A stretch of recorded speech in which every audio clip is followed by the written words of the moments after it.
नमस्कार दोस्तों, मैं हूं अभिषेक मौर्य और आप सभी का स्वागत और अभिनंदन करता हूं आपके अपने यूट्यूब चैनल अभी की पाठशाला पर। दोस्तों, आज हम आपके लिए लेकर आए हैं UP triple SC junior assistant का जो प्रीवियस ईयर पेपर हुआ था, जिसका जो 27 अगस्त 2023 को हुआ था, उसी का आज हम सॉल्यूशन कराने वाले हैं क्योंकि जो नई भर्ती है जूनियर असिस्टेंट 5512 पदों के लिए, ठीक है, वो आपकी लगभग जुलाई महीने में प्रस्तावित है। तो पेपर का लेवल जो था इससे पहले वाला वो कैसा आया था, हार्ड था, मॉडरेट था, ईज़ी था, उस बारे में आज हम चर्चा करने वाले हैं। तो उसका सॉल्यूशन आप देख के खुद ही अंदाज़ा लगा लेंगे कि पेपर कितना ज़्यादा हार्ड था, ठीक है? और इसका अंदाज़ा इसी बात से लगाया जा सकता है क्योंकि जो मेंस के लिए क्वालीफाई बच्चे हुए हैं, जिनको टाइपिंग के लिए बुलाया गया है, जो जूनियर असिस्टेंट 1262 पदों के लिए था, तो उसकी जो कट ऑफ थी वो गई थी 48 नंबर के आस-पास गई थी, यानी 48 मार्क्स के आस-पास गई थी।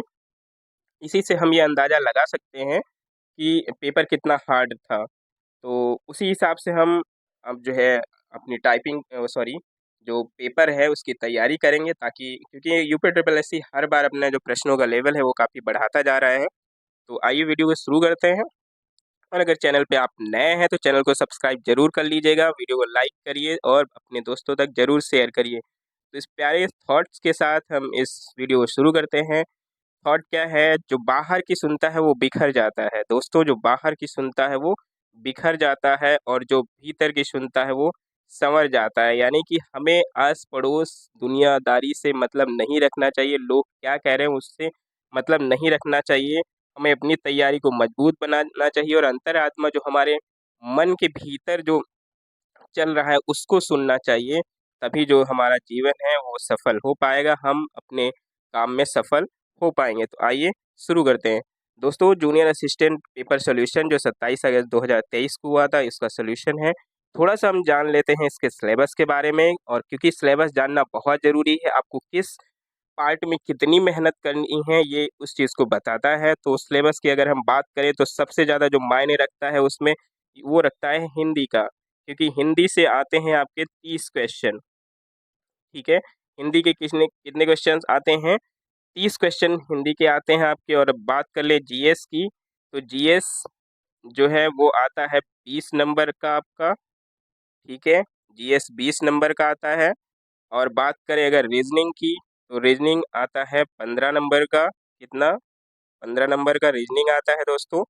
कंप्यूटर भी आता है, बहुत अहम रोल रखता है इसमें, 15 नंबर का कंप्यूटर है। ठीक। और बहुत ज़्यादा जो इम्पोर्टेंट चीज़ है वो आपका है जो यूपी ट्रिपल एससी ने सब में अनिवार्य रूप से कर दिया है और वो सभी एग्ज़ाम्स के लिए ज़रूरी है यूपी ट्रिपल एससी के, वो है यूपी जीके।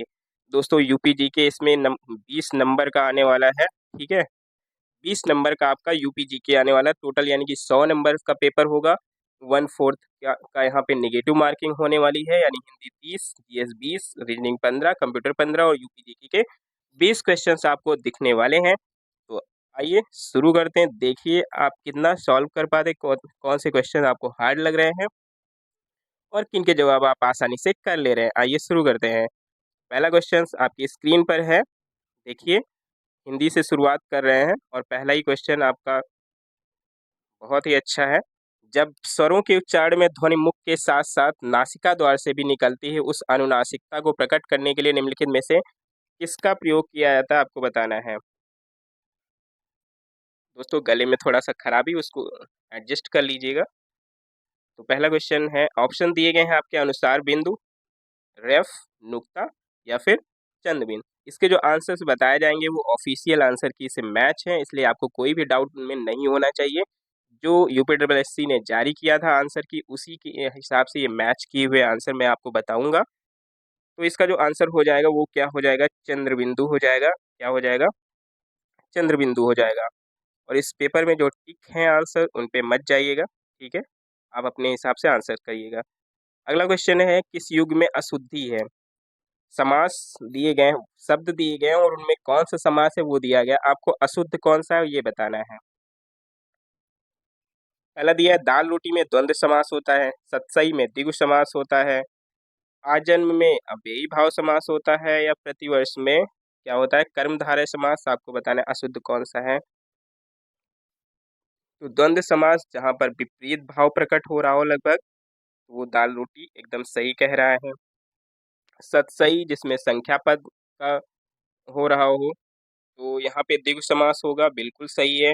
आजन्म जिसमें अव्यय लगा हो आगे, इसमें अव्यय लगा है, बिल्कुल सही बात है। और अगला है प्रतिवर्ष जिसमें कर्मधारय समास कह रहा है, बिल्कुल गलत बात है, क्योंकि प्रतिवर्ष में भी क्या होगा आपका अव्ययी भाव समास होगा। ठीक है, तो ऑप्शन क्या हो जाएगा, डी सही हो जाएगा, ऑप्शन डी। अगले क्वेश्चन पे चलते हैं कि यदि नेहा परिश्रम करती तो परीक्षा में अवश्य उत्तीर्ण हो जाती। क्रिया का काल कौन सा है, आपको काल बताना है। ठीक है, हेतु हेतु मत भूतकाल है, आसन्न भूतकाल है, अपूर्ण भूतकाल है, या फिर संदिग्ध भूतकाल है, बताइए। बहुत इंपॉर्टेंट क्वेश्चंस है और काल से सभी एग्जाम्स में क्वेश्चन जरूर आते हैं। हिंदी को आपको बहुत अच्छे से पढ़ना पड़ेगा, क्योंकि हिंदी बहुत ही ज़्यादा बड़ा रोल प्ले करने वाली है, 30 नंबर देने वाले हैं।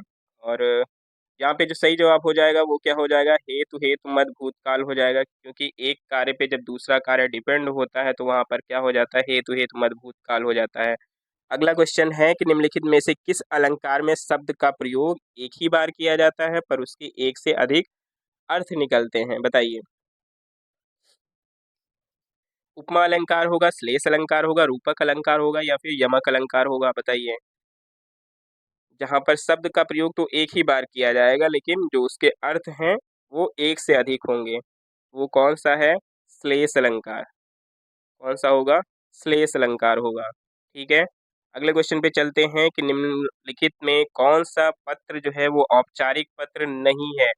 दोस्तों नहीं है बताना है आपको। ठीक है, तो पहला दिया है पुस्तकें मंगवाने के लिए पुस्तक विक्रेता को लिखा जाने वाला पत्र, या फिर अंक तालिका की नई प्राप्ति प्राप्त करने के लिए केंद्रीय माध्यमिक शिक्षण बोर्ड को जो लिखा जाएगा पत्र, या फिर अवकाश के लिए विद्यालय प्राचार्य को लिखा गया आवेदन पत्र, या फिर कक्षा में प्रथम स्थान प्राप्त करने वाले पुत्र के लिए पिता द्वारा लिखा जाने वाला बधाई पत्र। आपको बताना है इसमें औपचारिक पत्र कौन सा नहीं है, बताइए। क्वेश्चन अच्छे से पढ़िए। तो यहाँ पे ऊपर के जो दिए गए हैं दोनों, वो आपको दिख ही रहे होंगे कि ये सारे औपचारिक पत्र हैं। पुस्तक विक्रेता को लिखेंगे वो भी औपचारिक होगा, केंद्रीय माध्यमिक शिक्षा बोर्ड को लिखेंगे वो भी औपचारिक होगा, प्रधानाचार्य को लिखेंगे वो भी औपचारिक होगा, लेकिन जो पिता द्वारा बधाई पत्र लिखा जाएगा अपने बेटे को, वो एक अनौपचारिक पत्र होगा, वो औपचारिक पत्र नहीं होगा। ठीक, और हमें नहीं ही पहचानना, तो ऑप्शन नंबर डी आपका बिल्कुल सही हो जाएगा। अगला क्वेश्चन है कि नीचे दिए गए उदाहरणों के साथ संधि का नाम किस विकल्प में अशुद्ध है, आपको ये बताना है। तो सदैव में दिया है वृद्धि संधि होगा, दिगंबर में व्यंजन संधि होगा, वनोत्सव में दीर्घ संधि होगा, और महारणों में दीर्घ संधि होगा। आपको अशुद्ध बताना है, आपको शुद्ध नहीं बताना है, आपको अशुद्ध बताना है कौन सा है। तो सदैव में वृद्धि संधि होती है, बिल्कुल सही है। दिगंबर में व्यंजन संधि होती है, एकदम सही है। और महारणों में दीर्घ संधि होती है, ये भी एकदम सही है। गलत क्या है, गलत है वनोत्सव में दीर्घ संधि नहीं होती है। तो ऑप्शन नंबर सी आपका इसमें एकदम राइट हो जाएगा। ठीक है, अगले क्वेश्चन पे चलते हैं। अगला क्वेश्चन है दोस्तों, अर्धविराम चिन्ह कहाँ लगता है, कहाँ पर अर्धविराम चिन्ह का प्रयोग करते हैं। उद्धरण चिन्ह के पहले करते हैं, या फिर जहाँ अल्प विराम की अपेक्षा थोड़ा कम रुकना हो वहाँ करते हैं, जहाँ कोई निर्देश देना हो वहाँ पर, या फिर जहाँ अल्प विराम की अपेक्षा थोड़ा अधिक रुकना हो वहाँ पर हम अर्धविराम का प्रयोग करते हैं, बताइए।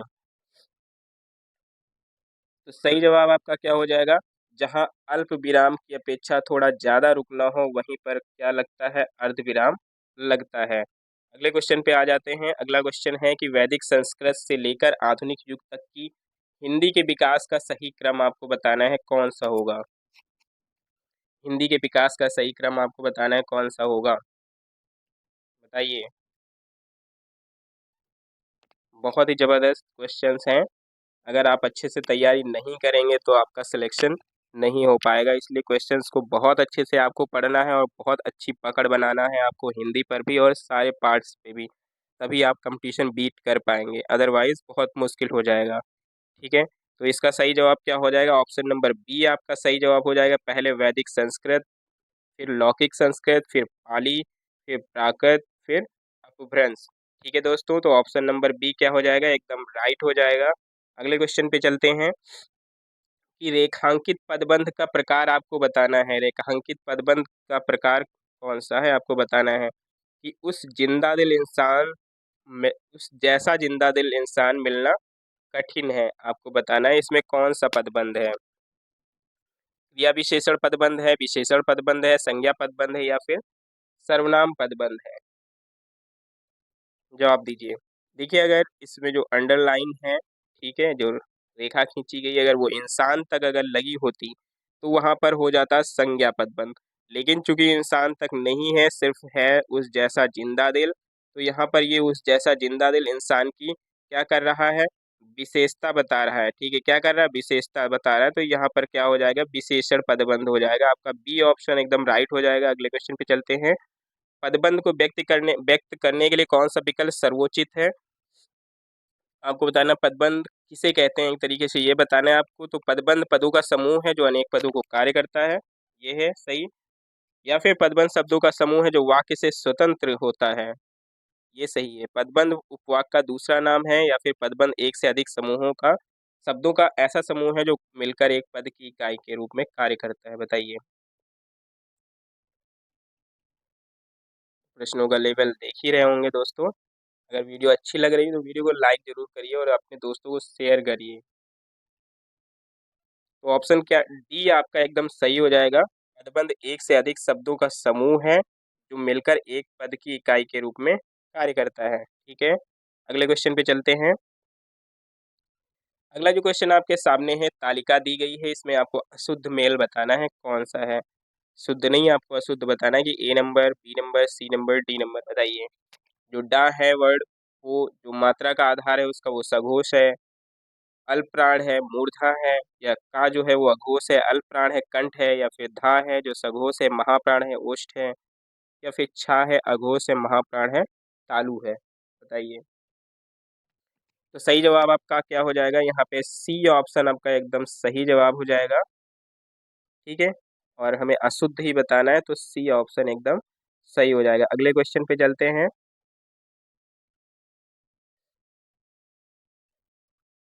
अगला क्वेश्चन है आपका कि अकर्मक धातुओं से बनने वाला जो और सदैव एक वचन पुल्लिंग और अन्य पुरुष क्रिया वाला वाच्य कौन सा संभव है, आपको ये बताना है। ठीक है, वाच्य कौन सा संभव है आपको ये बताना है। ठीक, भाववाच्य है, कर्तवाच्य है, कर्मवाच्य है, या फिर कर्मवाच्य और भाववाच्य दोनों हैं, या फिर सिर्फ कर्मवाच्य है, बताइए। तो सही जवाब क्या हो जाएगा दोस्तों, भाववाच्य। ठीक है, क्या हो जाएगा, भाववाच्य। अगले क्वेश्चन पे चलते हैं। शब्दों के आदि में जुड़कर शब्दों के अर्थ में विशेषता लाने वाले शब्दांश क्या कहलाते हैं। आदि का मतलब स्टार्टिंग में, शुरुआत में। ठीक है, तो शुरुआत में जो जुड़ते हैं उन्हें क्या कहते हैं, उपसर्ग कहते हैं, और अंत में जो जुड़ता है उसे क्या कहते हैं, प्रत्यय कहते हैं। सही जवाब आपका क्या हो जाएगा, डी सही जवाब आपका हो जाएगा। क्या हो जाएगा, डी सही जवाब हो जाएगा आपका इसका। अगले क्वेश्चन पे चलते हैं। आज हमारी बारी है में आज कौन सा पद है, क्रिया विशेषण है ये संज्ञा है, क्रिया है, या फिर सर्वनाम है, बताइए।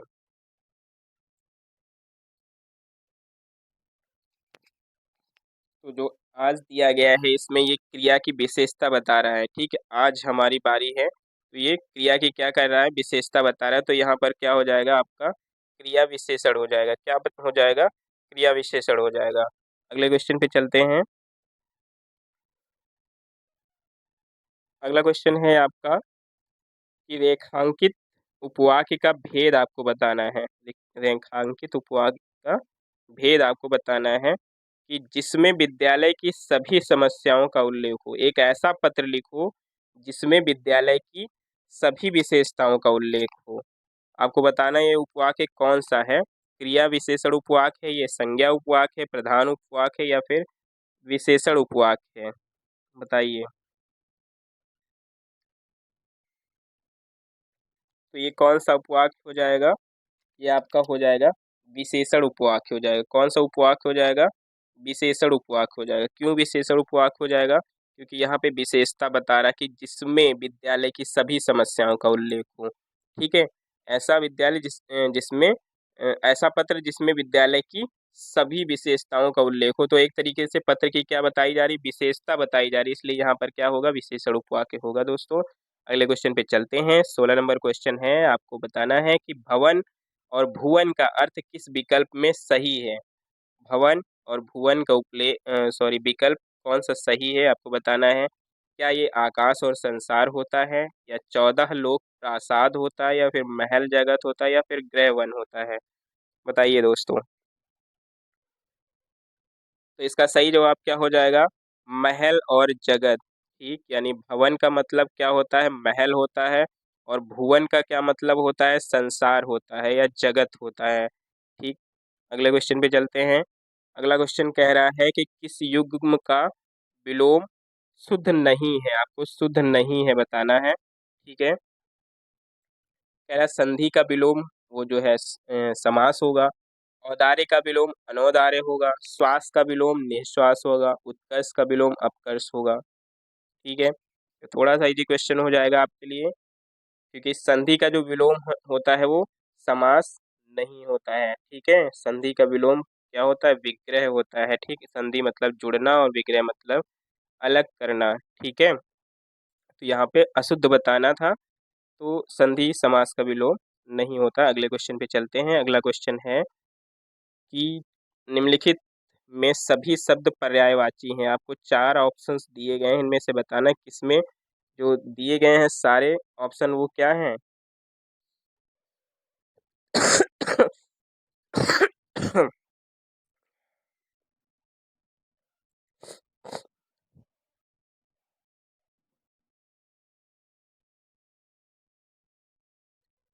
कह रहा है मेरा मन कभी कभी बैठ जाता है। समाचार पत्रों में ठगी, डकैती, चोरी और भ्रष्टाचार के समाचार भरे रहते हैं। ऐसा लगता है देश में कोई ईमानदार आदमी रह ही नहीं गया है। हर व्यक्ति संदेह की दृष्टि से देखा जा रहा है। इस समय सुखी वही है जो कुछ नहीं करता। जो भी कुछ करेगा उसमें लोग दोष खोजने लगेंगे, उसके सारे गुण भुला दिए जाएंगे और दोषों को बढ़ा चढ़ाकर दिखाया जाने लगेगा। दोष किसमें नहीं होते, यही कारण है कि हर आदमी दोषी अधिक दिख रहा है, गुणी कम या बिल्कुल ही नहीं। यह चिंता का विषय है। तिलक और गांधी के सपनों का भारतवर्ष क्या यही है? विवेकानंद और रामतीर्थ का आध्यात्मिक ऊंचाई वाला भारतवर्ष कहाँ है? रविन्द्रनाथ ठाकुर और मदन मोहन मालवीय का महान सुसंस्कृत और सभ्य भारतवर्ष पतन के किस गहन गर्त में जा गिरा है? आर्य और द्रविड़, हिंदू और मुसलमान, यूरोपीय और भारतीय आदर्शों की मिलन भूमि महामानव समुद्र क्या सूख ही गया है? यह सही है कि इन दिनों कुछ ऐसा माहौल बना है कि ईमानदारी से मेहनत करके जीविका चलाने वाले निरीह श्रमजीवी पिस रहे हैं और झूठ और फरेब का रोजगार करने वाले फल फूल रहे हैं। ईमानदारी को मूर्खता का पर्याय समझा जाने लगा है। सच्चाई केवल भीरू और बेबस लोगों के हिस्से पड़ी है। ऐसी स्थिति में जीवन के मूल्यों के बारे में लोगों की आस्था ही हिलने लगी है। किंतु ऐसी दशा से हमारा उद्धार जीवन मूल्यों में आस्था रखने से ही होगा। ऐसी स्थिति में हताश हो जाना ठीक नहीं है। ठीक है, ये दोस्तों पैसेज था जो कि बहुत अच्छा पैसेज दिया गया है इसमें। अब आपको इन क्वेश्चंस का जवाब देना है। पहला जो क्वेश्चन है आपका कह रहा है कि मेरा मन कभी कभी बैठ जाता है का आशय क्या है, बताइए। आखिर किन वजह से जो लेखक है उसका मन बैठ जा रहा है। ठीक, तो पहला कह रहा है कि सच्चाई केवल भीरू और बेबस लोगों के हिस्से में पड़ी है इसलिए बैठ जाता है, या फिर लेखक का हृदय देश की दुर्दशा देखकर चिंतित हो जाता है। झूठ और फरेब का रोजगार करने वाले फल फूल रहे हैं, या फिर लोग बेईमान हो गए हैं। ठीक है, तो आपका जो सही जवाब है वो क्या हो जाएगा, लेखक का जो हृदय है वो देश की दुर्दशा देखकर चिंतित हो जाता है। ठीक है, जो ऑफिशियल आंसर की आई थी यूपी ट्रिपल एस सी की, उन्होंने इसका जवाब भी दिया है। ठीक है, और यहाँ पर लेखक का हृदय देश की दुर्दशा देखकर चिंतित हो जा रहा है, ये ऑप्शन इसका सही हो जाएगा। अगले क्वेश्चन पे चलते हैं, क्वेश्चन नंबर 20। कह रहा है निरीह शब्द का व्याकरणिक इकाई है। जो पैसेज में निरीह शब्द दिया है उसकी व्याकरणिक इकाई क्या है, बताइए। विशेषण है निरीह, या फिर संज्ञा है, या फिर संबंध बोधक है, या फिर सर्वनाम है। ठीक है, वर्ड से ही पता चल रहा है आपको, जो विशेषण है वो निरीह है। ठीक है, क्या हो जाएगा, विशेषण हो जाएगा। अगला क्वेश्चन है, कह रहा है लेखक ने चिंता का विषय आखिर किसे कहा है, कि लेखक को किस विषय में चिंता हो रही है। ठीक है, कह रहे हैं जीवन के मूल्यों के बारे में लोगों की आस्था ही हिलने लगी इसलिए चिंता हो रही है, या फिर ईमानदारी से मेहनत करके जीविका चलाने वाले निरीह श्रमजीवी पिस रहे हैं इसलिए हो गई है, या समाचार पत्रों में ठगी डकैती चोरी और भ्रष्टाचारों के समाचार भरे रहते हैं इसलिए, या ऐसी प्रवृत्ति चिंता का विषय जिसके कारण लोग हर आदमी को दोषी समझने लगे हैं। ठीक है, यही चिंता का विषय है। ठीक है, यहाँ पे साफ साफ दिया गया है जो मेन चिंता का विषय क्या है, कि जो ऐसी स्थिति जीवन के माल्यों में उनको इस यहाँ पर आगे हो गया यहाँ पर, और ये दिखाते हैं आपको, दोषी समझने लगे हैं। ठीक,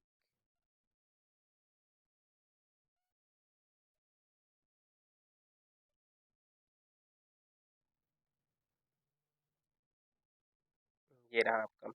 कह रहा है कि ऐसा लगता है कि कोई ईमानदार आदमी रहा नहीं है, हर व्यक्ति संदेह की दृष्टि से देखा जाए ऐसा सुखी वही है जो कुछ नहीं करता, जो भी कुछ करेगा लोग दोषी, उसके सारे गुण दोष बुला दिए जा रहे हैं और बढ़ा चढ़ा कर दिखाया जाने लगा है दोष। यही कारण है कि हर आदमी दोषी अधिक दिख रहा है, गुणी कम या बिल्कुल नहीं, यही चिंता का विषय है। कौन सा चिंता का विषय है, कि गुणी जो दोषी आदमी वो अधिक दिख रहा है, गुणी कम दिख रहा है या फिर बिल्कुल नहीं दिख रहा है, यही चिंता का विषय है। ठीक है, तो आपका आंसर यहाँ पर क्या हो जाएगा, आंसर हो जाएगा ऑप्शन नंबर डी। क्या हो जाएगा, ऑप्शन नंबर डी हो जाएगा, कि ऐसी प्रयोग चिंता का विषय है जिसके कारण लोग हर आदमी को दोषी समझने लगे हैं। ठीक है, अगले क्वेश्चन पे चलते हैं। अगला क्वेश्चन कह रहा है ईमानदारी को मूर्खता का पर्याय कैसे समझा जाने लगा, क्यों कह रहा है लेखक कि ईमानदारी को मूर्खता का पर्याय समझा जाने लगा है। ऑप्शन है, जो ईमानदारी पूर्वक मेहनत की कमाई करते हैं उन्हें लोग मूर्ख समझते हैं। आज सभी को बेईमानी से कमाना अच्छा लगता है। देश की संपूर्ण व्यवस्था भ्रष्टाचार के दलदल में समा गई है, या पूरे देश में ही बेईमानी बस गई है। तो सही जवाब आपका क्या हो जाएगा, जो ईमानदारी पूर्वक मेहनत कर रहा है उसको लोग क्या समझते हैं, मूर्ख समझते हैं, जो कि बिल्कुल सही बात बोल रहा है। अगला क्वेश्चन है 23 नंबर की, हताश हो जाना ठीक नहीं है, इस वाक्य को लिखने का लेखक का तात्पर्य क्या है आपको बताना है। तो जो लेखक का तात्पर्य क्या है, लेखक का तात्पर्य है कि तिलक, गांधी, विवेकानंद, रविन्द्रनाथ ठाकुर, मदन मोल मालवीय आदि के सपने ऐसे भारत के नहीं थे, ये तात्पर्य है, या फिर ये तात्पर्य है कि लेखक देश की दशा से दुखी या जीवन के मूल्यों के बारे में लोगों की आस्था पुनः प्रतिस्थापित हो सकेगी और देश का उद्धार जीवन मूल्यों में आस्था रखने से ही होगा, ये है। बताइए, तो सही जवाब आपका क्या हो जाएगा, ऑप्शन नंबर सी एकदम सही जवाब हो जाएगा। मैसेज में आप देख सकते हैं। अगले क्वेश्चन पे चलते हैं। क्वेश्चन नंबर 24 दिया गया है कि निम्नलिखित में से कौन सी सुमित्रा नंदन पंत की कृति नहीं है, बताइए। दोस्तों रचना से एक दो क्वेश्चंस जरूर आते हैं, तो आप रचनाएं भी पढ़ लीजिएगा अच्छे से। तो जो पल्लव है, स्वर्ण धूलि है, ठीक क्या है, स्वर्ण धूलि है, वीणा है, ये सभी क्या हैं, और ये सुमित्रा नंदन पंत की रचनाएं हैं। जो कुरुक्षेत्र है वो सुमित्रा नंदन पंत की रचना नहीं है, तो ऑप्शन नंबर बी क्या हो जाएगा, एकदम राइट हो जाएगा। अगले क्वेश्चन पे चलते हैं कि संयुक्त वाक्य की पहचान क्या होती है, ये आपको बताना है। ठीक है, वाक्य में मुख्य क्रिया एक ही होती है। इसमें दो वाक्य होते हैं, एक प्रधान और एक समानाधिकरण उपवाक्य होता है, और दोनों उपवाक्य आपस में स्वतंत्र रहते हैं और किसी योजक और अथवा किंतु आदि से जुड़े होते हैं, या फिर एक प्रधान उपवाक्य और एक या अधिक आश्रित उपवाक्य होते हैं। तो सही जवाब आपका क्या हो जाएगा यहाँ पर, एक प्रधान और समानाधिकरण उपवाक्य होता है। ठीक है, तो ऑप्शन नंबर सी आपका एकदम राइट हो जाएगा। अगले क्वेश्चन पे चलते हैं। अगला क्वेश्चन कहता है, जिस क्रिया से सूचित होने वाला व्यापार कर्ता करे और उसका फल कर्ता पर ही पड़े उसे कौन सी क्रिया कहते हैं, बताइए। दोस्तों पेपर बहुत ही हार्ड था, इसलिए तैयारी हमें उसी लेवल की करनी होगी। आप देख ही रहे होंगे कि पेपर का लेवल क्या है। तो ये व्युत्पन्न होगा, अकर्मक होगा, सम्मिश्र होगा, या फिर सकर्मक होगा। तो यहाँ पे सही जवाब आपका क्या हो जाएगा, अकर्मक हो जाएगा, क्योंकि जो कर्ता है उसका फल कर्ता पे ही पड़ रहा है। अगर कर्म पे पड़ता तो वो सकर्मक हो जाता, लेकिन यहाँ पे कर्म पे ना पड़ के किस पे, कर्ता पर ही पड़ रहा है, इसलिए क्या हो जाएगा, ये अकर्मक हो जाएगा। अगला क्वेश्चन कह रहा है कि के लिए के लिए जो है वो किसका कारक चिन्ह होता है? कर्म का होता है, संबंध का होता है, अपादान का होता है या संप्रदान का होता है? तो कारक आपने बहुत पढ़े होंगे, तो यहाँ पर संप्रदान कारक हो जाएगा। ठीक, कर्ता ने कर्म को करण से संप्रदान के लिए, ठीक है, के लिए किसका होता है? संप्रदान का होता है। अगले क्वेश्चन पे चलते हैं। अगला क्वेश्चन कह रहा है कि निम्नलिखित में से कौन से मूर्धन्य व्यंजन है? आपको मूर्धन्य व्यंजन बताना कौन सा है? पा फा है, डा ढा है या फिर गा घा है या जा झा है? बताइए। सही जवाब क्या हो जाएगा? डा और ढा आपका मूर्धन्य व्यंजन है। ठीक है, अगले क्वेश्चन पे चलते हैं। अगला क्वेश्चन कह रहा है नाम धातु क्रिया का प्रयोग किस वाक्य में है? पहला है वह खाना खाकर सो गया, उसने मेरी पूरी संपत्ति हथिया ली, सुरेश ने एक महल बनवाया, मैंने नौकर से पूरे घर की सफाई करवाई। बताइए आपका यहाँ पे नाम धातु क्रिया का प्रयोग किस वाक्य में हुआ है? तो इसमें नाम धातु का प्रयोग किस जो है लाइन में हुआ है? ऑप्शन नंबर बी में, उसने मेरी पूरी संपत्ति हथिया ली, इसमें क्या हुआ है? नाम धातु का प्रयोग हुआ है। अगला क्वेश्चन 30 नंबर, बीना जल्दी चलिया में विधेय विस्तारण बताना है आपको। क्या बताना है? विधेय विस्तारण बताइए। विधेय विस्तारण आपको बताना है। तो यहाँ पे कर्ता क्या है? कर्ता तो बीना है और उसके बाद का जो हिस्सा होता है वो क्या होता है? विधेय हो जाता है। ठीक है, तो जैसे चलिया ये विधेय है, लेकिन इसका विस्तार करने के लिए यहाँ पे बोल दिया गया जल्दी चलिया। ठीक है, तो यहाँ पे जल्दी शब्द जो है वो क्या है? विधेय का विस्तारण है। क्या है? विधेय का विस्तारण है। तो ऑप्शन नंबर सी सही हो जाएगा, जल्दी। तो दोस्तों यहाँ पे 30 जो क्वेश्चन हैं वो हिंदी के पूरे हो गए हैं। ठीक है, और जो जीएस के क्वेश्चंस हैं वो मैं इन्हें सॉल्व नहीं कराने वाला हूँ, क्योंकि वीडियो बहुत ज़्यादा लंबी हो जाएगी। तो आप इनका स्क्रीनशॉट ले सकते हैं या फिर वीडियो पॉज करके आप इसको सॉल्व कर सकते हैं। ठीक है, तो मैं आगे बढ़ जाता हूँ और जीएस के क्वेश्चंस की बात करता हूँ। आप इन क्वेश्चंस को देख लीजिए किस टाइप के क्वेश्चंस आए थे। ठीक है,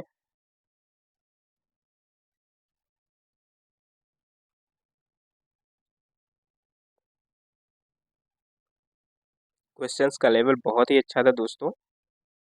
और 42 और ये आपके 43, 44 और 45 ये आपके रीजनिंग के क्वेश्चंस हो गए। ठीक है, अब हम आगे बात करते हैं जीएस की। ठीक है, सामान्य जानकारी के क्वेश्चंस, अब इनकी बात करते हैं हम। तो आपके पास जीएस का जो पहला क्वेश्चन है वो कह रहा है कि भारतीय संविधान में किस याचिका का अर्थ होता है सूचित होना या फिर प्रमाणित होना? बताइए। उत्प्रेषण का मतलब, या फिर निषेध का, या बंदी प्रत्यक्षीकरण, या अधिकार परीक्षा का? ठीक है दोस्तों, सुप्रीम कोर्ट जो है वो 5 तरीके की रिट जारी करता है, आप सभी को पता ही होगा। तो उत्प्रेषण एक होता है, उसमें से एक निषेध होता है, एक बंदी प्रत्यक्षीकरण होता है, एक अधिकार परीक्षा होता है। एक इसमें से नहीं दिया गया, वो कौन सा नहीं दिया गया है? वो होता है दोस्तों कौन सा? परमादेश होता है। कौन सा होता है? परमादेश। ठीक है, जो 5वीं रीट होती है वो कौन सी होती है? परमादेश होती है। ठीक है, इसमें आपको सही जवाब बताना है। सही जवाब इसमें क्या हो जाएगा? उत्प्रेषण हो जाएगा। क्या होगा? उत्प्रेषण का मतलब क्या होता है? सूचित होना या फिर प्रमाणित होना। अगले क्वेश्चन पे चलते हैं। अगला क्वेश्चन दिया गया है कि हाल ही में भारत में किस विदेशी मित्र देश की नौसेना को उनकी नौसैनिक क्षमताओं को बढ़ाने के लिए 1991 में कमीशन किए गए खुखरी क्लास का युद्धपोत आईएनएस कृपाण उपहार में दिया गया था? बताइए। ये करंट का क्वेश्चन था दोस्तों। तो करंट के क्वेश्चंस आप जो है अभी की करंट पढ़ेंगे। ठीक है, तो करंट के क्वेश्चन जो जब बहुत ज़्यादा पुराने हैं उन पे आपको ध्यान नहीं देना, बस लेवल आपको देखना किस तरह का लेवल पूछा गया था और कितने करंट से क्वेश्चन आए थे, कितने पुराने क्वेश्चंस थे, वो आपको देखना है। तो यहाँ पे सही जवाब क्या हो जाएगा? वियतनाम। दोस्तों, वियतनाम को ये उपहार में दिया गया था आईएनएस कृपाण। अगले क्वेश्चन पे चलते हैं। कह रहा है कि भारत में मानहानि को आईपीसी भारतीय दंड संहिता की किस धारा में परिभाषित किया गया है? ये भी एक तरीके से करंट का ही स्टैटिक जीके बनाया हुआ क्वेश्चन है, क्योंकि उस टाइम पे राहुल गांधी जी पर जो है वो मानहानि का केस हुआ था। ठीक, तो उसी टाइम ये एग्ज़ाम हुआ था, तो एग्ज़ाम में ये पूछ लिया गया था आपसे कि मानहानि को कौन-सी आईपीसी धारा में परिभाषित किया गया है। तो ये कौन-सी आईपीसी धारा का था, बताइए? सही जवाब क्या हो जाएगा? धारा 499। क्या हो जाएगा? धारा 499। ऑप्शन नंबर ए एकदम राइट हो जाएगा इसका। अगले क्वेश्चन पे चलते हैं। अगला क्वेश्चन कह रहा है कि नुआखाई एक फसल उत्सव भारत में मुख्य रूप से निम्नलिखित में से किस राज्य में मनाया जाता है? ये बहुत ज़्यादा इंपॉर्टेंट क्वेश्चन है और हर एग्जाम में लगभग आता ही आता है। इसका सही जवाब क्या हो जाएगा? उड़ीसा। ठीक है, क्या हो जाएगा? उड़ीसा। यहीं पर रथ यात्रा भी होता है, बाली यात्रा भी होता है। ठीक है, तो सही जवाब क्या हो जाएगा? उड़ीसा। और यहाँ के सीएम कौन है? नवीन पटनायक जी यहाँ के सीएम हैं। ठीक है, तो ये 49 नंबर क्वेश्चन था। आगे बढ़ते हैं। 50 नंबर क्वेश्चन है, कह रहा है कि आईआईएचआर भारतीय बागवानी और अनुसंधान संस्थान बागवानी के विभिन्न पहलुओं पर बुनियादी रणनीतिक प्रत्याशित और व्यवहारिक अनुसंधान के लिए एक केंद्रक अभिकरण नोडल एजेंसी है। इस संगठन का मुख्य अनुसंधान स्टेशन निम्नलिखित में से किस राज्य में स्थित है? आपको ये बताना है। कहाँ पर है ये? उत्तराखंड में है, तेलंगाना में है, कर्नाटक में है या फिर हिमाचल प्रदेश में है? ठीक है, आपको ये बताना आईआईएचआर कहाँ पर है। दोस्तों ये कहाँ पर है? ये है कर्नाटक में। कहाँ पर है? कर्नाटक में, जहाँ पर हेलीकॉप्टर फैक्ट्री भी लगी है तुमकुर। ठीक है, तो अगले क्वेश्चन पे चलते हैं। अगला क्वेश्चन कह रहा है कि निम्नलिखित में से किस घटना के बाद वल्लभ भाई पटेल को सरदार की उपाधि मिली थी? इजी क्वेश्चन है, बताइए। बारदौली सत्याग्रह, खेड़ा सत्याग्रह, चंपारण या फिर दांडी यात्रा? बताइए। तो सही जवाब क्या हो जाएगा? बारदौली सत्याग्रह। बारदौली की जो महिलाएं थी उन्होंने उन्हें सरदार की उपाधि दी थी। क्लियर है? आगे चलते हैं। अगला क्वेश्चन है कि निम्नलिखित भारतीय रेलवे मार्गों में से किसको ब्रिटिश काल के दौरान क्राउन ज्वेल माना जाता था? इसमें दुनिया का सबसे ऊंचा मल्टी आर्च गैलरी ब्रिज भी शामिल है। आपको बताना है किस रेलवे मार्ग की बात हो रही है इसमें, बताइए। बहुत ही प्यारा क्वेश्चन है। तो ये किसकी बात हो रही है? दोस्तों ये बात हो रही है कालका शिमला रेलवे की। किसकी बात हो रही है? कालका शिमला रेलवे की बात हो रही है। कालका शिमला रेलवे को क्राउन ज्वेल के नाम से भी जाना जाता था ब्रिटिश काल में। ठीक है, अगले क्वेश्चन पे चलते हैं। 53 नंबर क्वेश्चन पे। तो 53 नंबर जो क्वेश्चन है आपका, वो कौन सा क्वेश्चन है? विष्णु शर्मा द्वारा लिखी गई प्रसिद्ध पुस्तक पंचतंत्र, जिसमें वसु दंत कथाएं कहानियां शामिल हैं, मूल रूप से जो निम्नलिखित में किस भाषा में लिखी गई थी? क्वेश्चन पूछना ये चाहता है जो पंचतंत्र है वो किस भाषा में था? क्या वो प्राकृत में था? क्या वो पाली में था? क्या वो संस्कृत में था? क्या वो मैथिली में था? बताइए। ऐसे क्वेश्चंस जो एग्ज़ाम में हैं काफ़ी कंफ्यूज कर देते हैं। भले ही हम इनको कई बार पढ़े हों लेकिन एग्ज़ाम में हम बहुत ज़्यादा कंफ्यूज हो जाते हैं। तो इनका रिवीजन करना बहुत ही ज़्यादा ज़रूरी है। और ये जो पंचतंत्र है वो संस्कृत भाषा में लिखी गई थी। किस भाषा में लिखी गई थी? संस्कृत भाषा में लिखी गई थी।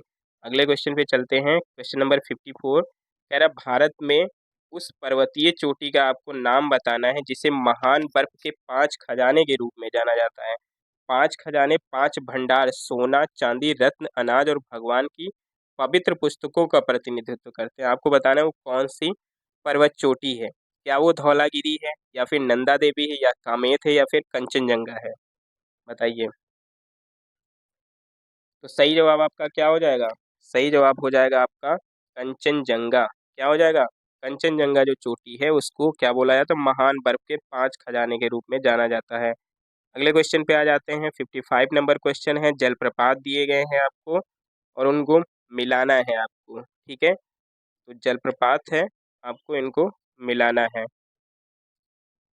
बताइए कौन सा ऑप्शन सही होगा इसमें से? मैगोड केरल दिया है, नो कलिकाई तमिलनाडु दिया है, मीनमुट्टी मेघालय दिया है, थलैयार कर्नाटक दिया है। मैच करिए आप।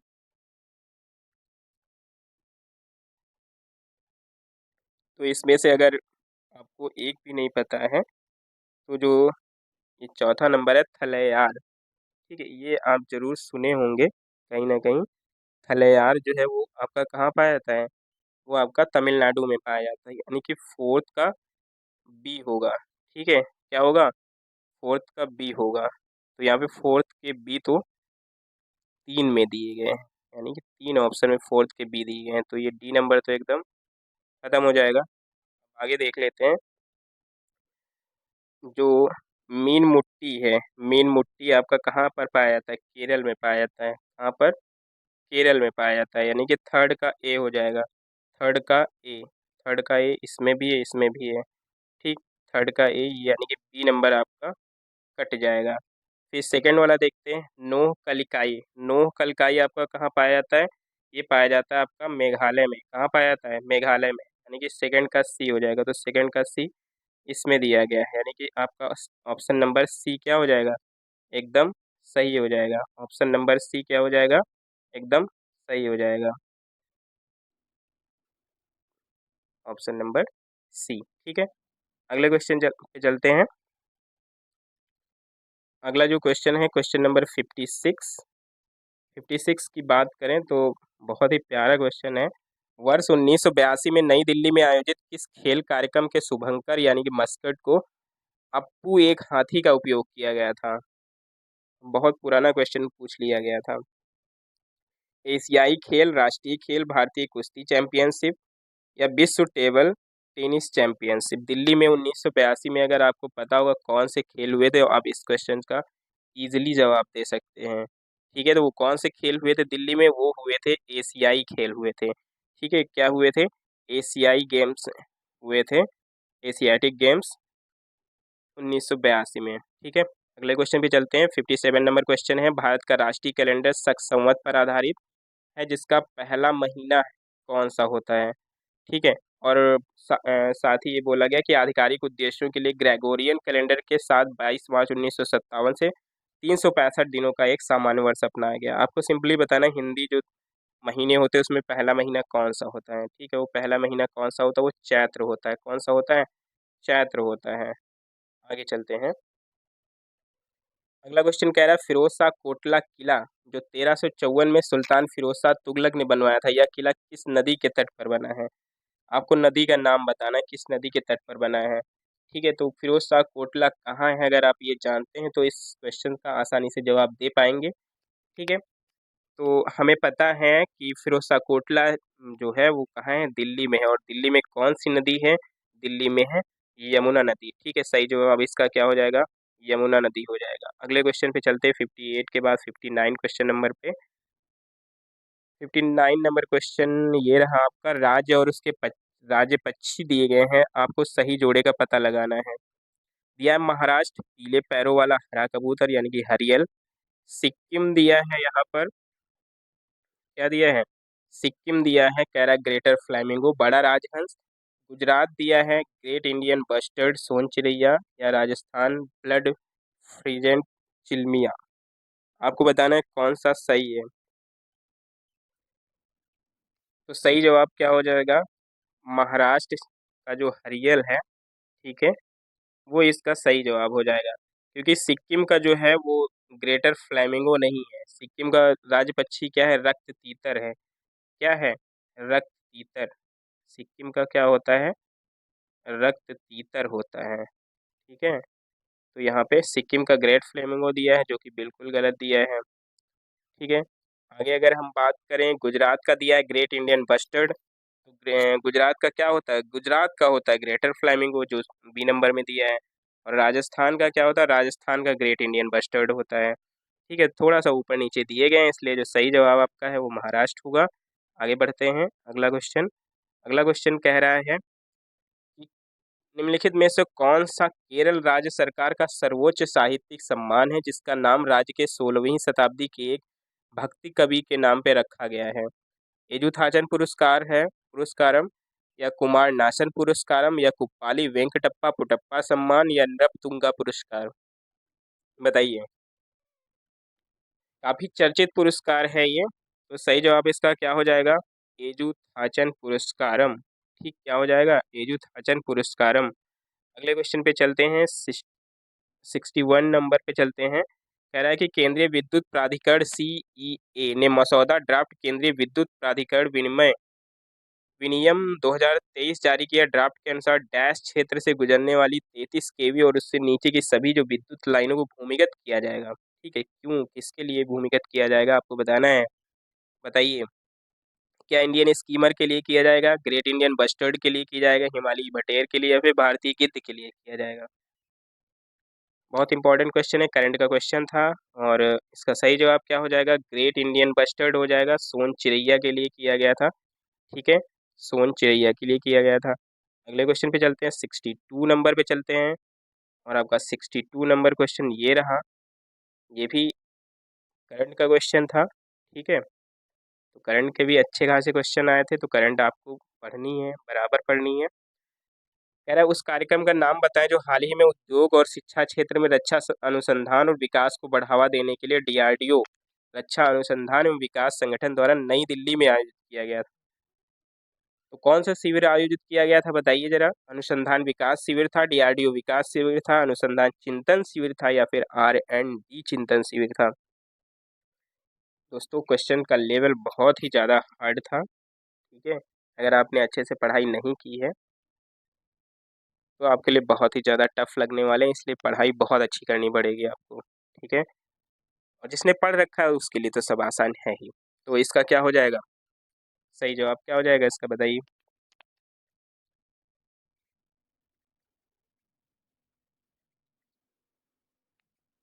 सही जवाब इसका हो जाएगा अनुसंधान चिंतन शिविर। क्या हो जाएगा, अनुसंधान चिंतन शिविर का आयोजन, ऑप्शन नंबर सी। अगले क्वेश्चन पे चलते हैं।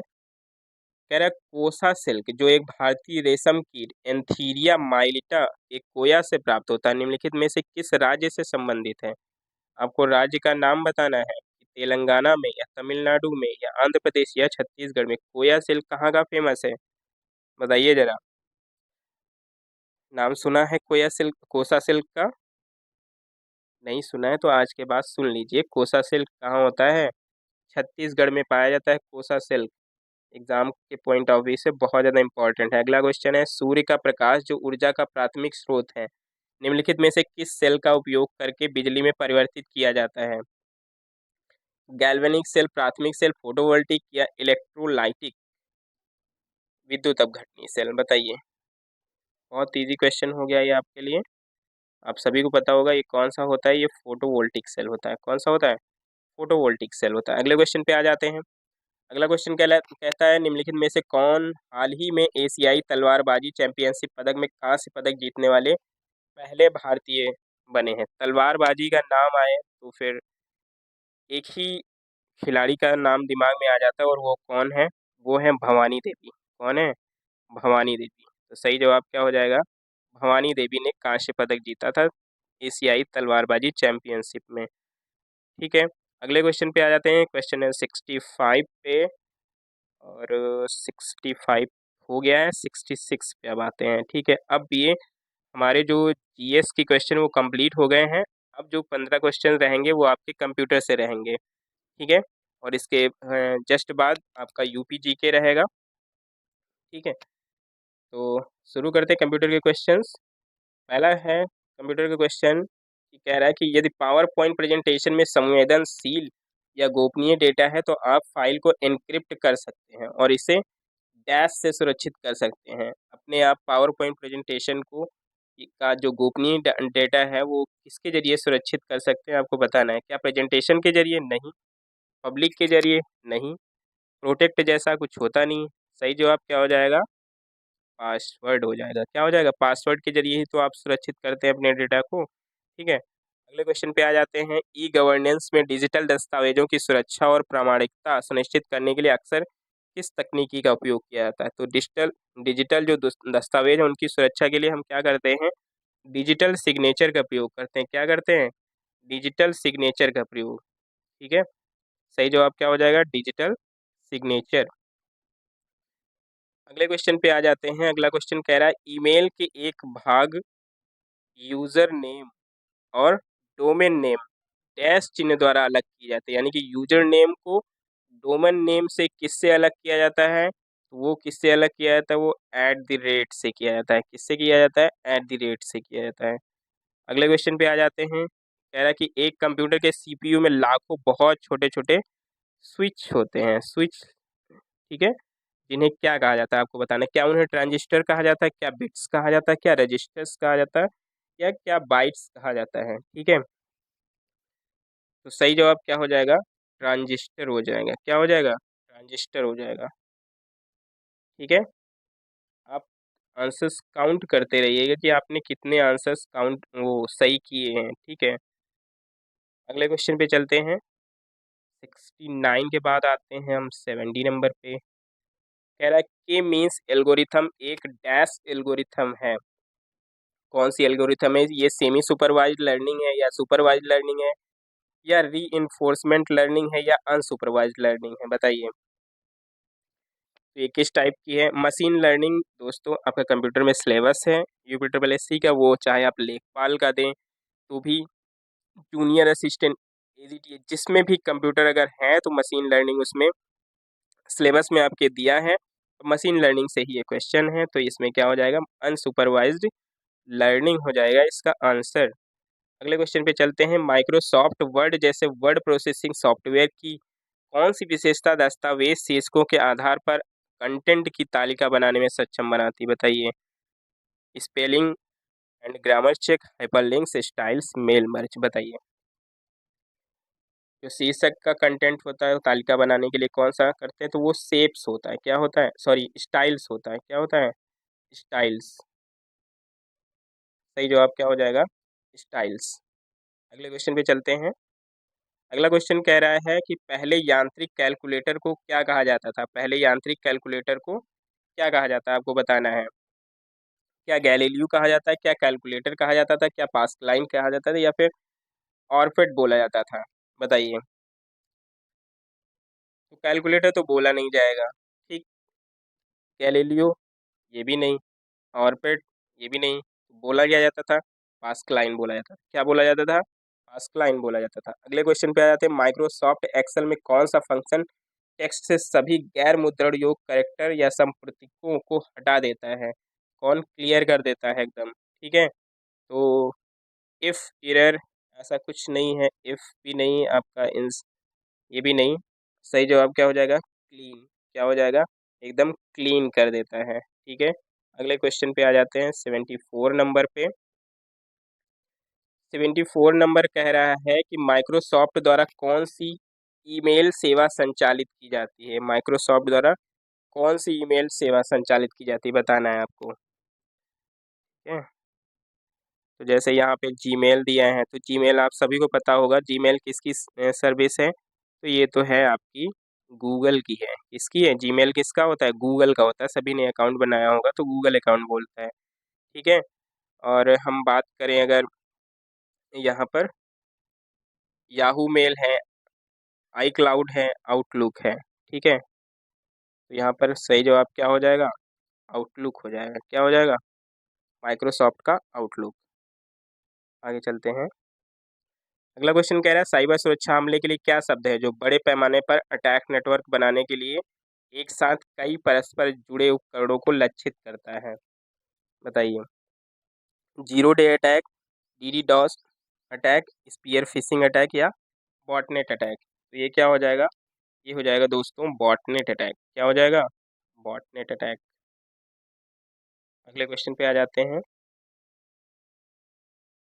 अगला क्वेश्चन है आपका 76 नंबर है कि आईओटी उपकरणों में वायरलेस संचार के लिए आमतौर पर किस तकनीक का प्रयोग किया जाता है, फाइबर ऑप्टिक का, ब्लूटूथ का, यूएसबी का, या ईथरनेट का, बताइए। सही जवाब क्या हो जाएगा, ब्लूटूथ का, किसका, ब्लूटूथ का प्रयोग किया जाता है। अगले क्वेश्चन पे आ जाते हैं। अपाचे हडूप फ्रेमवर्क का एक बड़ा हिस्सा किस भाषा में लिखा गया है, बताइए। जो अपाचे हडूप फ्रेमवर्क है उसका बड़ा हिस्सा किस भाषा में लिखा गया है आपको बताना है। तो ये किस भाषा में लिखा गया है, ये जावा भाषा में लिखा गया है, किस भाषा में लिखा गया है, जावा भाषा में। सही जवाब क्या हो जाएगा, ऑप्शन नंबर ए हो जाएगा, जावा भाषा, ठीक है। अगले क्वेश्चन पे आते हैं। अगला क्वेश्चन कह रहा है एआई एप्लीकेशन, जो एआई एप्लीकेशन को लागू करने के लिए दी गई भाषाओं में से कौन सी भाषा आमतौर पर उपयोग नहीं की जाती, पाइथन का उपयोग नहीं होता है, लिस्प का, या प्रोलॉग का या फिर पर्ल का, बताइए। तो यहाँ पर क्या होगा, लिस्प का भी प्रयोग किया जाता है, पाइथन का भी किया जाता है, प्रोलॉग का भी किया जाता है। किसका नहीं किया जाता, वो नहीं किया जाता है पर्ल का। ठीक है, तो ऑप्शन नंबर सी इसका सही जवाब हो जाएगा। अगले क्वेश्चन पे चलते हैं 79 पे। सोशल मीडिया में हैशटैग का प्राथमिक उद्देश्य क्या होता है? हैशटैग आपने देखा ही होगा, ट्रेंडिंग पे रहे हैं इस समय वीडियोस। तो हैशटैग किसी पोस्ट के लेखक की पहचान बताता है, आसान खोज के लिए कीवर्ड या विषयों को चिन्हित करता है, पोस्ट को उनकी भावना के आधार पर वर्गीकृत करता है, किसी पोस्ट में व्यंग्य या विडंबना दर्शाने के लिए होता है। तो किस लिए हैशटैग का प्रयोग करते हैं? हैशटैग प्रयोग करते हैं भावना के आधार पर वर्गीकृत करने के लिए। ठीक है, जैसे हम नेचर का वीडियो डालते हैं तो बोलेंगे हैशटैग नेचर। ठीक है, तो एक उसकी भावना को यहाँ पे शो करते हैं। ठीक है, आगे चलते हैं। अगला क्वेश्चन है, वर्ल्ड वाइड वेब का आविष्कारक है? बहुत ज़्यादा इजी क्वेश्चन आ गया, कह लीजिए सभी को इसका आंसर होगा, तो जल्दी से कर लेते हैं आंसर। टिम बर्नर्स ली, सभी को पता होगा इसका आंसर। और आगे बढ़ जाते हैं 1 नंबर पे। अब आता है यूपी जीके, आपका पसंदीदा सब्जेक्ट यूपी जीके। तो दोस्तों यहाँ पे यूपी जीके जो है 20 क्वेश्चन यूपी जीके से आने वाले हैं। तो आप यहाँ पर देखेंगे कुछ क्वेश्चंस तो हैं जो आपके रटे रटाए क्वेश्चंस होते हैं, लेकिन कुछ क्वेश्चंस आपको ऐसे मिलेंगे जिनको आपने नहीं पढ़ा होगा। ठीक है, तो सिर्फ रटे रटाए क्वेश्चंस पढ़ने से ही आपका सिलेक्शन नहीं होगा, तो आपको उन क्वेश्चंस पे भी ध्यान देना है जो आपको नहीं आते। वो कैसे आएंगे, वो आप जब प्रैक्टिस करेंगे तभी आएंगे। तो शुरू करते हैं।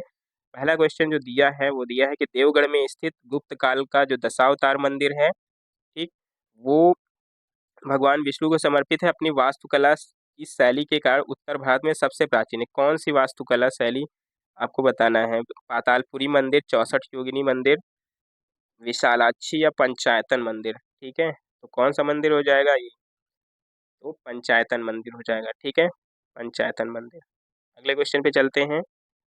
अगला क्वेश्चन कह रहा है कि जो हस्तिनापुर वन्य जीव अभ्यारण्य है, कौन से जानवर की रक्षा के लिए 1986 में इस्टेब्लिश किया गया था? ठीक है, जंगली भैंस के लिए, दलदल हिरण के लिए, लाल पांडा के लिए या फिर बाघ के लिए, बताइए। तो ये किसके लिए था? ये था आपका दलदल हिरण। ठीक है, दलदल हिरण को दोस्तों बारहसिंघा भी बोलते हैं, और ये हमारा राज्य पशु भी है उत्तर प्रदेश का। ठीक है, बारहसिंघा भी बोलते हैं, या फिर इंग्लिश में इसको स्वैम्प टीयर बोलते हैं। ठीक है, तो अगले क्वेश्चन पे बढ़ जाते हैं। फतेहपुर सीकरी को पहले फतेहाबाद के नाम से जाना जाता था। यहाँ फतेह शब्द का अर्थ जीत है। यह शब्द निम्नलिखित में से किस भाषा से है? ये संस्कृत से है, प्राकृत से है, उर्दू से है, बताइए।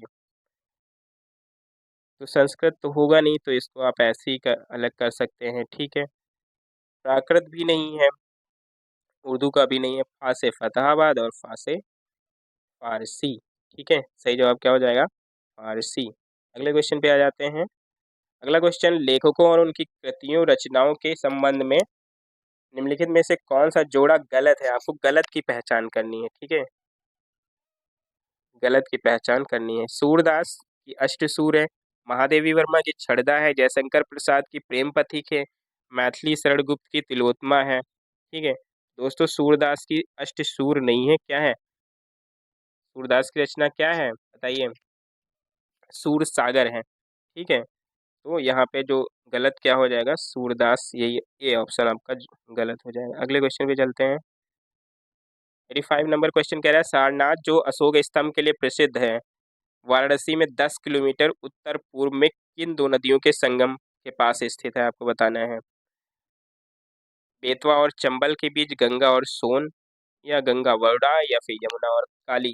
ठीक, सारनाथ का अशोक स्तंभ आपको बताना है। तो वाराणसी जो है वो गंगा और वरुणा नदी के संगम पे जो सारनाथ है वो स्थित है। ठीक है, क्या हो जाएगा? गंगा और वरुणा नदी। अगले क्वेश्चन पे आ जाते हैं। अक्टूबर 2021 तक उत्तर प्रदेश राज्य में कुल कितने नगर निगम है? थोड़ा सा क्वेश्चन को घुमाया गया है, बाकी आंसर तो सब वही है। क्या उत्तर प्रदेश में कितने नगर निगम है? तो 17 नगर निगम है। कितने हैं? 17 नगर निगम है। तो ऑप्शन क्या हो जाएगा? ऑप्शन नंबर डी इसका सही जवाब हो जाएगा। अगले क्वेश्चन पे आ जाते हैं। 87 नंबर क्वेश्चन पे जीआई टैग से क्वेश्चन आया हुआ है। वॉल हैंगिंग, मेरठ हस्त निर्मित दरिया, भदोही, कैंची, गाजीपुर, हस्तनिर्मित कालीन। मैचिंग करनी है आपको, मैच करना मिलाइए।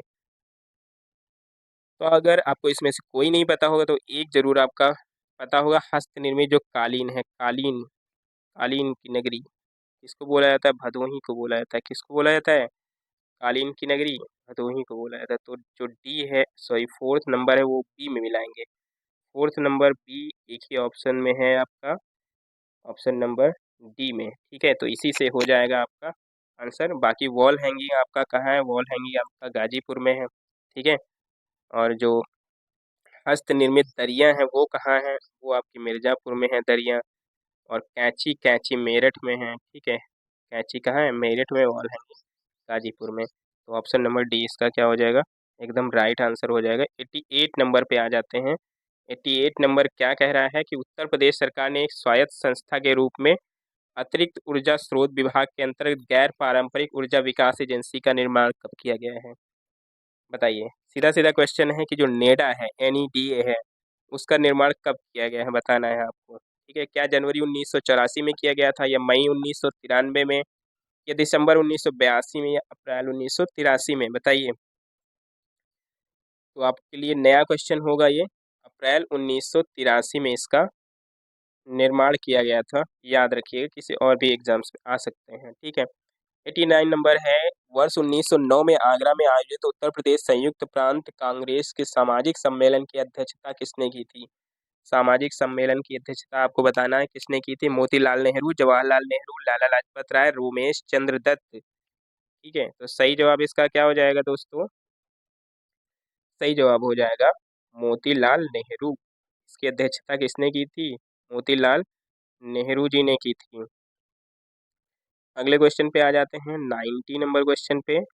90 नंबर क्वेश्चन क्या कह रहा है? हाल ही में जल शक्ति मंत्री स्वतंत्र देव सिंह ने उत्तर प्रदेश में एक सप्ताह चलने वाली एक नल एक पेड़, वन टैप वन ट्री योजना शुरू की। यह योजना निम्नलिखित में से किसके द्वारा संयुक्त रूप से शुरू की गई थी?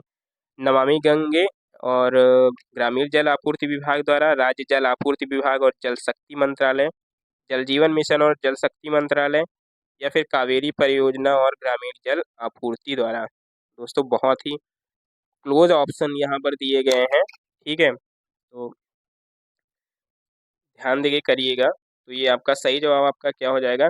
नमामि गंगे एवं ग्रामीण जल आपूर्ति विभाग। ठीक, जो सबसे कंफ्यूजिंग है आपका ये है जल जीवन मिशन और जल शक्ति मंत्रालय। क्योंकि जल शक्ति मंत्रालय हमें पता है जल शक्ति मंत्री कौन है, स्वतंत्र देव सिंह। उनका जिक्र भी इस क्वेश्चन में दिया गया है, तो अधिकतर बच्चे क्या करते हैं? सी लगा सकते हैं, जो कि गलत हो जाएगा। आपका क्या हो जाएगा? नमामि गंगे एवं जल आपूर्ति विभाग, ऑप्शन ए सही हो जाएगा।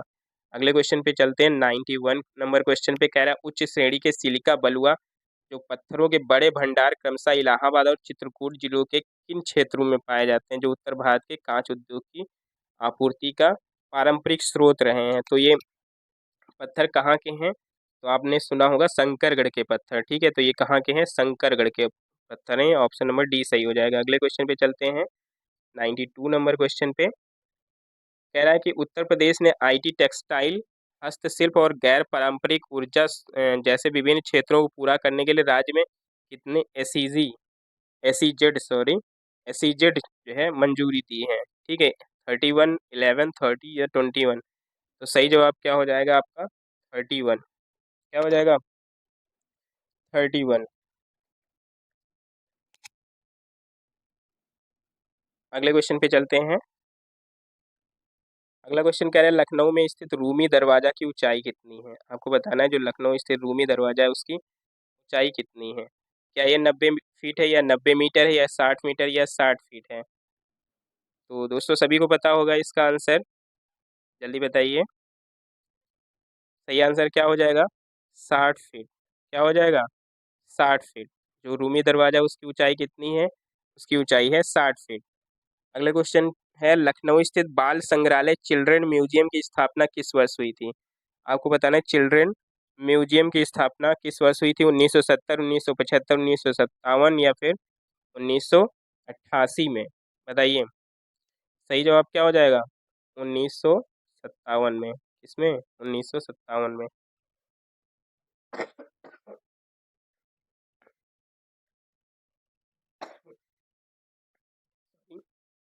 अगले क्वेश्चन पे चलते हैं। अगला क्वेश्चन कह रहा है कि हाल ही में नोएडा शासी निकाय है, उसने किस सड़क का नाम रामनाथ गोयनका मार्ग कर दिया है? बताना है आपको, पार्क रोड या पाम स्ट्रीट या कैप्टन विजय थापर मार्ग, अमलतास रोड, बताइए। तो ये किसका नाम कर दिया है इन्होंने? अमलतास रोड का कर दिया है, ठीक है, अमलतास रोड का।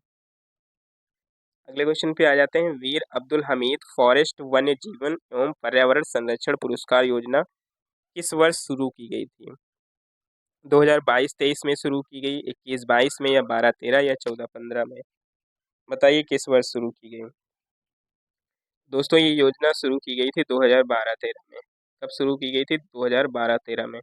देख रहे हैं दोस्तों, ये नए क्वेश्चंस होंगे एक तरीके से आपके लिए, जिन्होंने पढ़ रखा है उनके लिए बात नहीं कर रहे, लेकिन ज़्यादातर लोगों के लिए नए क्वेश्चंस ही होंगे, ठीक है। और यही क्वेश्चंस क्या करते हैं, आपको एक नया प्लेस दिलाते हैं, एक नई रैंक पे ले जाते हैं एग्जाम्स में। अगर इनको आप पढ़ ले जाते तो समझ लीजिए आपका सिलेक्शन पक्का है। अगले क्वेश्चन पे चलते हैं। अगला क्वेश्चन कह रहा है कि कानपुर स्थित जो इमली मिल है, ठीक है, कानपुर स्थित इमली मिल बहुत फेमस है, वो कौन से वस्त्र के लिए है? वो ऊनी वस्त्र के लिए फेमस है, रेयॉन के लिए, बनारसी सिल्क के लिए, कॉटन के लिए? बताइए किसके लिए फेमस है? तो दोस्तों किसके लिए फेमस है वो? वूलन यानी कि ऊनी वस्त्रों के लिए फेमस है। ऑप्शन नंबर ए इसका सही जवाब हो जाएगा। अगले क्वेश्चन पे चलते हैं। अगला क्वेश्चन कह रहा है कि निम्नलिखित में से किस नृत्य शैली में एक महिला नर्तकी नृत्य करते समय अपने सिर के ऊपर रोशन दीपकों के एक स्तंभ को संतुलित करती है? ख्याल नृत्य है, नौटंकी, चरकुला, या रासलीला? तो बहुत ज़्यादा फेमस नृत्य है ये, ब्रज क्षेत्र का ये नृत्य है। तो ब्रज क्षेत्र का इनमें से कौन सा फेमस है? चरकुला, ठीक है, क्या हो जाएगा? चरकुला नृत्य। अगले क्वेश्चन पे चलते हैं। आधुनिक उपयोग के लिए टेबल वेयर जैसी उच्च चमक वाली विशेषीकृत चमकदार वस्तुएं उत्तर प्रदेश के निम्नलिखित में से किस क्षेत्र में उत्पादित हैं? आपको बताना है, ठीक है। तो ऐसे क्वेश्चंस में ज़्यादातर लोग क्या करते हैं, खुर्जा बुलंदशहर को खोजते हैं, लेकिन ऑप्शन में खुर्जा बुलंदशहर नहीं दिया गया है, ठीक है। तो यहाँ पे जो सही जवाब है वो क्या है? चिनहट और मौसेलिया। क्या हो जाएगा? चिनहट और मौसेलिया। ऑप्शन नंबर सी इसका सही हो जाएगा, क्योंकि चिनहट में भी ऐसे बर्तन बनाए जाते हैं, ठीक है। अगले क्वेश्चन और ये लास्ट क्वेश्चन रहेगा। निम्नलिखित में से कौन सा स्थान उत्तरी कौशल जनपद की राजधानी थी? आपको बताना है उत्तरी कौशल जनपद की राजधानी कौन सी है? कौशाम्बी, श्रावस्ती, अहिच्छत्र, काशी? तो सही जवाब क्या हो जाएगा? श्रावस्ती, ठीक है। उत्तरी कौशल जनपद की राजधानी क्या है? श्रावस्ती। तो ये थे 100 क्वेश्चंस। आप अपने हिसाब से खुद को जज कर लीजिएगा कि 100 में से आपने कितने क्वेश्चंस को सॉल्व किए हैं। 15 क्वेश्चन आप रीजनिंग के निकाल दीजिएगा, वो बाद में आप सॉल्व करके अपना मार्क्स आप जो है डिसाइड कर सकते हैं कितने मार्क्स आपके आए हुए हैं, ठीक है। दोस्तों वीडियो अच्छी लगी हो तो वीडियो को लाइक, शेयर और सब्सक्राइब ना करना मत भूलिएगा। और दोस्तों के साथ ज़्यादा से ज़्यादा शेयर करिए, ताकि ज़्यादा से ज़्यादा हमें सपोर्ट मिले और हम आपके लिए एक नई वीडियो लेकर आ सकें, ठीक है। आज के लिए बस इतना ही। Thank you.